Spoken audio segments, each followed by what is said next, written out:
It was the Chicago typewriter, the trench broom, a legend of wood and steel, born in the roaring 20s. The Thompson submachine gun was a masterpiece of American craftsmanship, a weapon so complex and expensive it cost the U.S. government more to produce in 1939 than a light machine gun.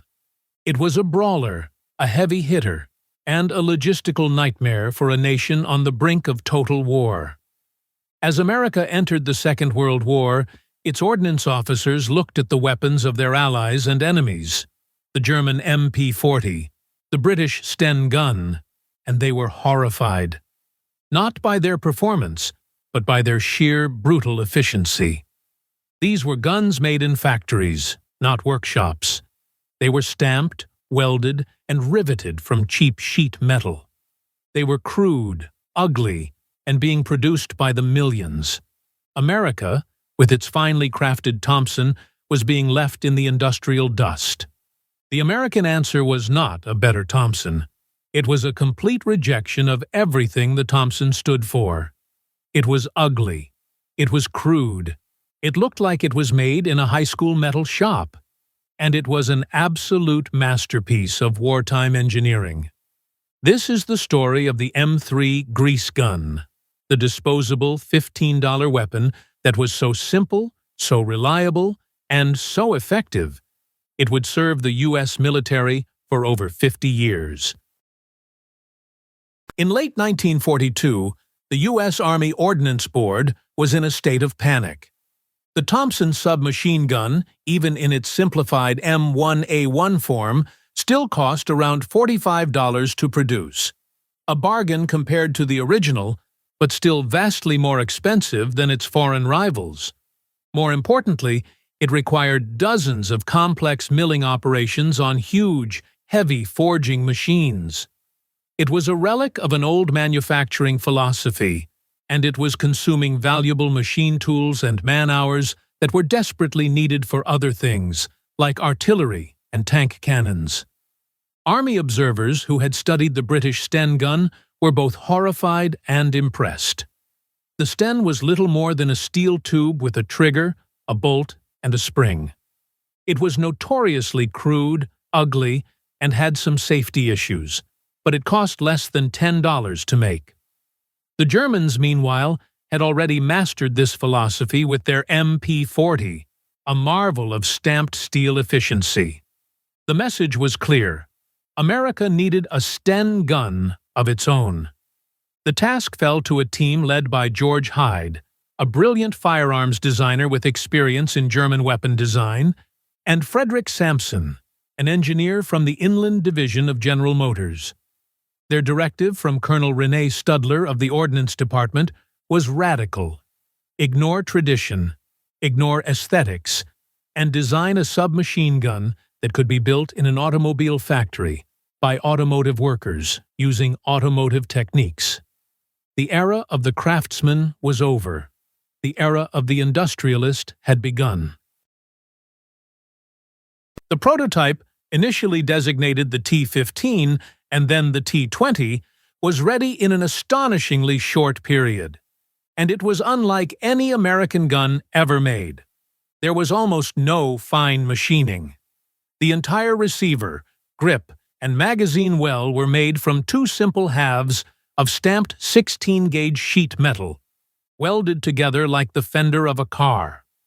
The bolt was a simple, heavy block of steel that rode on two parallel guide rods, which also held the recoil springs. Even the charging handle was a crude, crank-like lever on the side that had to be rotated and pulled back to cock the weapon. It had no wooden furniture. The stock was a simple piece of collapsible steel wire that served multiple purposes. It could be completely removed and used as a cleaning rod. One end was designed to be a wrench for the barrel, and the other end was shaped to help load the magazine. The entire weapon was designed to be field-stripped without any tools. It was a study in brutalist efficiency, and when soldiers first saw the clunky, cylindrical weapon, covered in a thick layer of cosmoline grease for shipping, they immediately gave it a nickname, With its resemblance to the mechanic's tool used to lubricate vehicles, it was christened the grease gun. The name stuck forever. But the true genius of the grease gun, the very reason for its existence, was its cost. The initial production models in late 1943 cost the government about $20 per unit.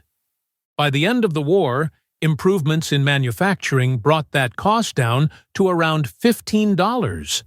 It was a disposable weapon. It was cheaper to throw a damaged grease gun away and get a new one than it was to repair it in a depot.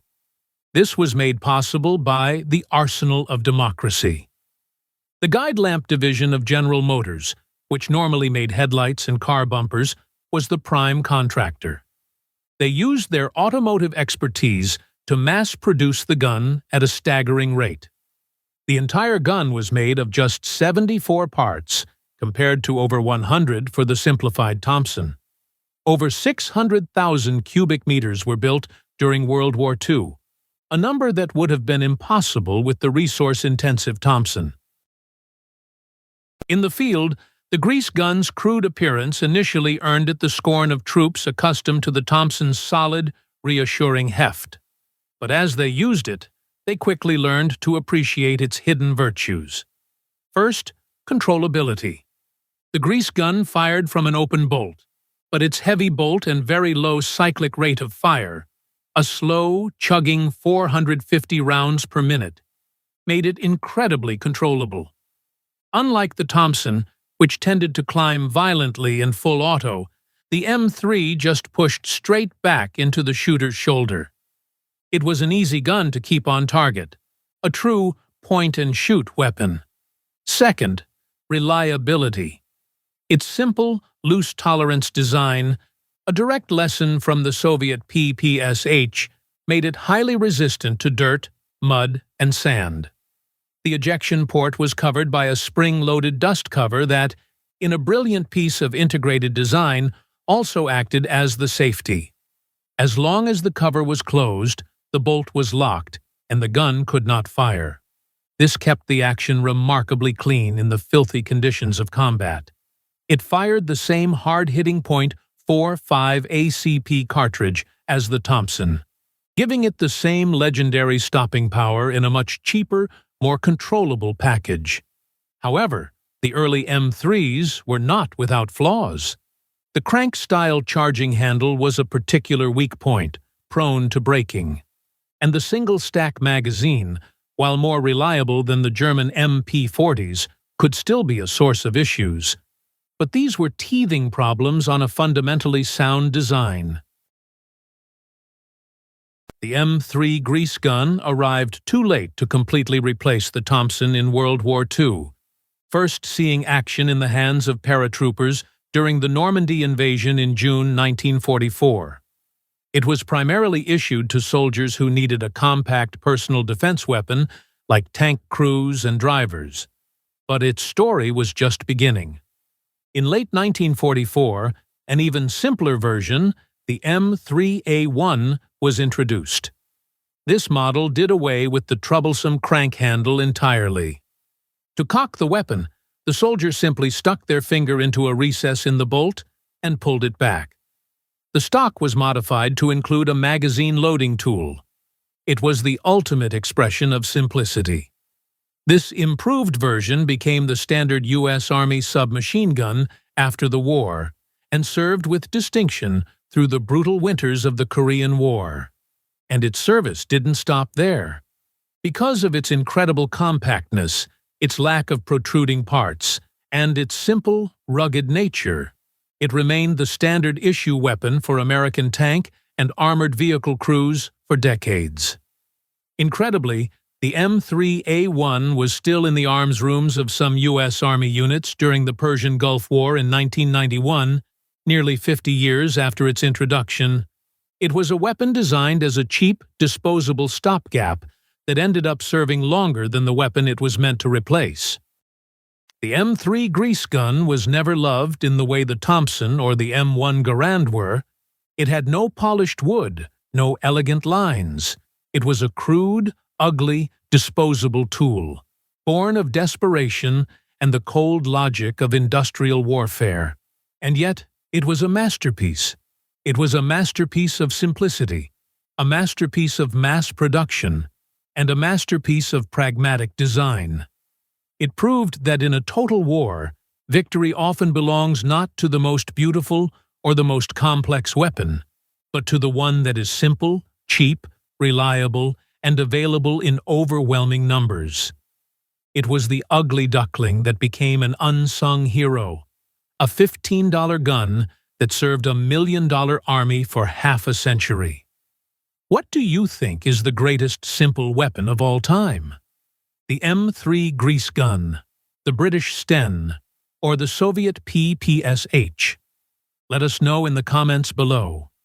And for more deep dives into legendary firearms, be sure to like, subscribe, and hit the notification bell.